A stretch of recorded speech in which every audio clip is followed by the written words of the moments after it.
So for this last video, I'm just going to show you how to do a little bit of animation in shaders. So I'm going to show you how I made this kind of sun effect here, and it's really simple. So let's get into it. So in the last video, I created a copy of our geometry shader and converted it to a non-geometry that had our shadow casting and everything. I also created a second version of it that I'm calling Sun. This doesn't have the default PBR stuff in it. So this is just a trimmed down version from what we had a couple videos ago. So in this shader, I'm going to show you exactly what I did.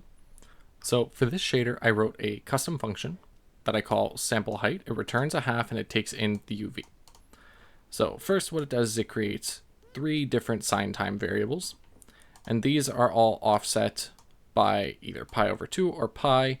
This is just to make it so we're sampling at different points in the sine wave, and then I add 1 to them and divide by 2. That is so it goes, instead of being between -1 and 1, it goes between 0 and 1.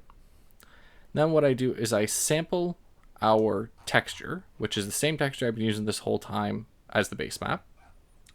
So I sample it 3 times in a texture 2D LOD. The reason I'm doing the LOD is because I am sampling it once in the vertex shader.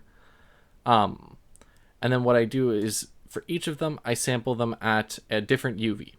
So for the first one, I'm doing UV plus a half 2 of time.x over 5.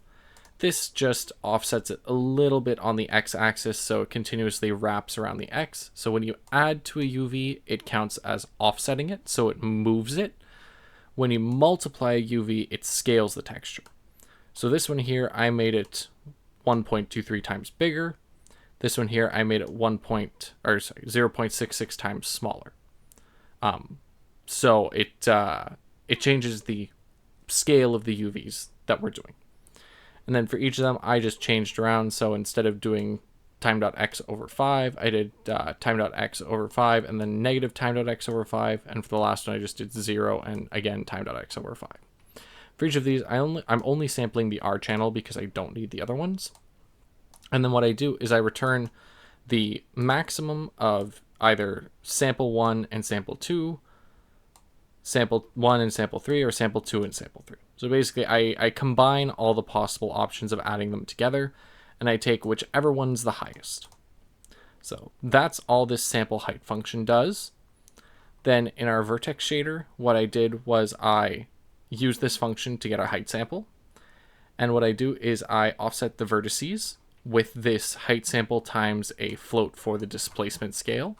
So I just define that up here, and I set it by default to 0.1. And then we continue there. And then in our frag, it's super simple. We just get a sample of the sample height, and then we take that as our base color, multiplied by the emission strength, multiplied by our sample, and we return it. That's really all there is to this. If I take you over to the material here, you can see I'm using the same texture. I can control the tiling and offset here to make it more or less detailed. So if you want like a really